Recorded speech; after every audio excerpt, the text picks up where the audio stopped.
नमस्कार साथियों, 3P with Pankaj engineer में आपका स्वागत है। इस वीडियो में हम बात करेंगे how to prepare for CUET PG 2025। मेरा नाम पंकज कुमार गौड़ है और मैंने फर्स्ट अटैम्प्ट में CUET PG 2024 को क्वालिफाई करके JNU में सिलेक्शन लिया है। आज के इस वीडियो में हम बात करने वाले हैं कि आप कैसे प्रिपेयर करें और कैसे आप अपने ड्रीम कॉलेज में एडमिशन लें। बिना टाइम वेस्ट किए हुए चलते हैं, वीडियो को शुरू करते हैं। अगर चैनल पर नया है तो चैनल को सब्सक्राइब कर लें, बेल आइकन को प्रेस कर लें और ज़्यादा से ज़्यादा वीडियो को शेयर करें। This is my token JNU के लिए। चलिए वीडियो को शुरू करें हम। How to prepare for CUET PG 2025। इसमें मैं आपको मुख्य रूप से 6 बिंदु बताऊंगा, 6 पॉइंट्स बताऊंगा, जिसमें आपको पैटर्न देखने को मिलेगा, सिलेबस देखने को मिलेगा, टाइम मैनेजमेंट एंड प्रिपरेशन देखने को मिलेगा एंड सो ऑन। आगे आपको पॉइंट्स देखने को मिलेंगे। सबसे पहला चीज़ पैटर्न क्या रहता है। पेपर का पैटर्न जो होता है वो 2024 के पहले 100 क्वेश्चंस आते थे और 2 घंटे आपको समय दिया जाता था, लेकिन 2024 में उसने अपना पैटर्न चेंज किया CUET ने और 75 MCQ क्वेश्चंस देने लगा। यानी कि जो 25 क्वेश्चंस जनरल एप्टीट्यूड के आते थे वो उसने गायब कर दिया और अब टाइम घटा के 105 मिनट यानी कि 1 घंटा 45 मिनट कर दिया। और ये जो 75 क्वेश्चन है वो आपके कोर सब्जेक्ट से होंगे। यानी कि अगर आपकी ज्योग्राफी है तो ज्योग्राफी से, पॉलिटी है तो पॉलिटी से, ठीक है।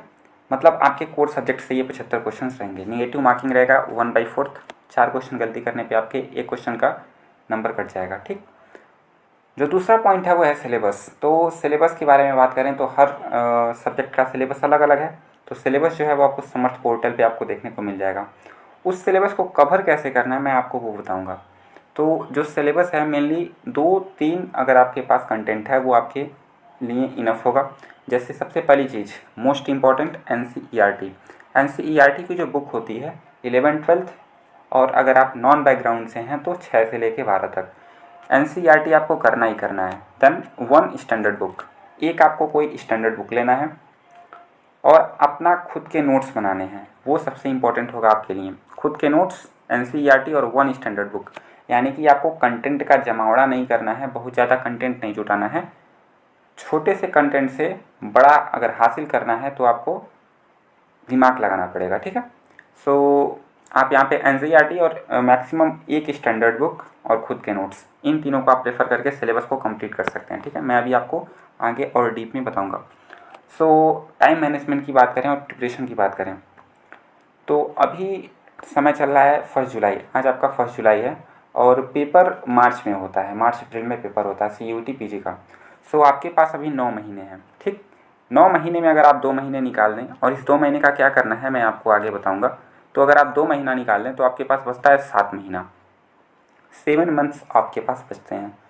इन 7 मंथ्स को हम 3 भागों में डिवाइड करेंगे। आप यहाँ पे देख सकते हैं 2 महीना, 2 महीना और ये 3 महीना। 2 महीने में आपको NCERT जो 11th और 12th है उसको कवर करना है। अगर आपका बैकग्राउंड है तो आप केवल 11th-12th का ही कवर करिए, और आप नॉन बैकग्राउंड से आते हैं तो 6 to 12th आपको एक बार रीडिंग लगानी पड़ेगी, ठीक। यानी कि NCERT आपके लिए बहुत इंपॉर्टेंट है, क्योंकि मैक्सिमम क्वेश्चन 70 to 80% क्वेश्चन आपके NCERT से हो जाते हैं। बस आपको नॉलेज डीप होनी चाहिए, NCERT पे अच्छी पकड़ होनी चाहिए। NCERT आपके लिए बेहद महत्वपूर्ण है। दूसरा जो है वो है ग्रेजुएशन का सिलेबस। अगर आप पोस्ट ग्रेजुएट होने जा रहे हैं, पोस्ट ग्रेजुएट की एंट्रेंस एग्ज़ाम देने जा रहे हैं, तो उसमें जो भी चीज़ें पूछी जाएंगी वो ग्रेजुएशन के लेवल तक की होंगी। यानी कि आपका जो ग्रेजुएशन का सिलेबस है 3 साल का, उसका जो सिलेबस है आपको पूरी तरह से कंप्लीट करना होगा, क्योंकि वहीं से क्वेश्चंस पूछे जाते हैं, ठीक है।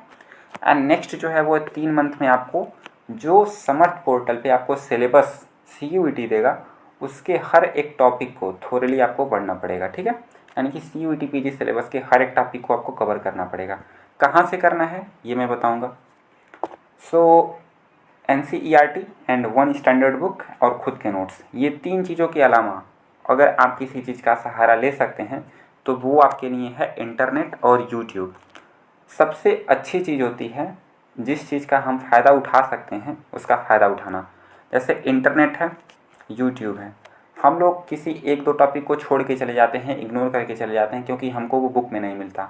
लेकिन अगर वही टॉपिक हम यूट्यूब पे सर्च करें, इंटरनेट पर देखें, तो वो उस पर वीडियोज़ डाली गई हैं और इंटरनेट पे भी उस पर उसके लिए कंटेंट है। सो आप वहाँ से उसको कवर कर लीजिए, क्योंकि CUET में जो भी सिलेबस उसने अपना दिया है उसको आपको कवर करना बहुत ज़रूरी है। हर एक सिलेबस का जो एक एक पॉइंट है, एक एक वर्ड है, वो आपको डिफाइन होना चाहिए। ओके, जैसे पिछली बार क्या हुआ था, अगर आप प्रीवियस ईयर पेपर देखें तो उसमें ये अपना पैटर्न चेंज करते रहता है कि अगर इस बार रिमोट सेंसिंग से ज़्यादा क्वेश्चन पूछा था तो अगली बार स्टैटिक्स से क्वेश्चन पूछ देगा। ठीक है, तो अगर आप रिमोट सेंसिंग अच्छे से पढ़ के जाएँ और स्टैटिक्स छोड़ के चले गए हैं तो फिर आपका तो कल्याण हो गया। सो इसीलिए आपको पूरे सिलेबस को कवर करके ही जाना है। Okay, and then fourth point जो है वो है last time revision and mock test. तो जो 2 महीने आपने यहाँ पे निकाले थे, 9 महीने में से 2 महीने जो यहाँ पे आपने निकाले थे, वो 2 महीने आपको यहाँ पे लगाने हैं। लास्ट टाइम रिवीजन और मॉक टेस्ट। तो मॉक टेस्ट में आप क्या दे सकते हैं, जैसे कुछ तो समर्थ पोर्टल पे आपको मिल जाएंगे मॉक टेस्ट। दूसरी चीज़, जितनी भी यूनिवर्सिटीज़ हैं, सेंट्रल यूनिवर्सिटीज़ या स्टेट भी, उसके PYQs जो होंगे वो आपको लगाने हैं 10 ईयर के। ठीक है, लास्ट 10 ईयर के। और UGC नेट का पेपर आप सॉल्व कर सकते हैं। ठीक, सो शॉर्ट नोट्स बनाने हैं और मॉक टेस्ट देने हैं जनवरी और फरवरी के महीने में आपको, क्योंकि मार्च में आपका एग्ज़ाम है। सो उस समय आप केवल रिवाइज ही करेंगे। ठीक, कट ऑफ क्या जाता है, इतना तैयारी करने के बाद पेपर दे दिए, उसके बाद कट ऑफ क्या जाता है, तो आप कट ऑफ इतना मान के चलिए कि आपको 80 to 85% मार्क्स लाने पड़ेंगे, यानी कि 300 में से 240-250 नंबर आपको लाने ही पड़ेंगे, तभी आपका सिलेक्शन जो है वो JNU में हो पाएगा। क्योंकि इस बार देखा जाए तो इस बार जो कट ऑफ है वो तो बहुत हाई चला गया था कुछ सब्जेक्ट्स में कट ऑफ लो गया है। ठीक है, सो आप कोशिश करिए कि 250 तक आपका मार्क्स आए मॉक टेस्ट में। ठीक, अगला जो पॉइंट है, लास्ट पर नॉट लिस्ट, बिलीव योरसेल्फ। खुद के ऊपर भरोसा रखिए। अगर आप इस समय तैयारी कर रहे हैं तो ये सोचिए कि आप JNU में हैं, खुद को JNU में इमेजिन करिए। Show believe yourself. मैक्सिमम चीज़ें 50% आपका सिलेक्शन वहीं हो गया जहाँ पे आपको खुद पर विश्वास हो गया। बिलीव योरसेल्फ, खुद पर विश्वास अगर आपको हो गया सो आपके सिलेक्शन को कोई नहीं रोक सकता। और अपना कंसिस्टेंसी से हर एक चीज़ को टाइम दीजिए, टाइम मैनेजमेंट करिए। मैंने ऊपर बताया कि कैसे आप टाइम को बांट सकते हैं। सबका अलग अलग अपना अपना स्ट्रेटजी होता है, बट मैंने यहाँ पे एक आइडियल स्ट्रेटजी बता दिया, आप उसको फॉलो कर सकते हैं। सो ऐसे ही वीडियो अगर और चाहते हैं, अगर पर्टिकुलर ज्योग्राफी पे चाहते हैं तो कमेंट बॉक्स में ज़रूर बताएं, मैं उस पर भी आपको वीडियो दूंगा। इससे रिलेटेड कोई डाउट या क्वेरीज है तो आप हमसे पूछ सकते हैं। और चैनल के डिस्क्रिप्शन बॉक्स में आप देख सकते हैं इसका टेलीग्राम लिंक, वहाँ पे आप जुड़ जाइए। वहाँ पे कंटेंट में मैं अक्सर डालता रहता हूँ। सो मिलते हैं नेक्स्ट वीडियो में। धन्यवाद, तब तक के लिए सुरक्षित रहें, स्वस्थ रहें।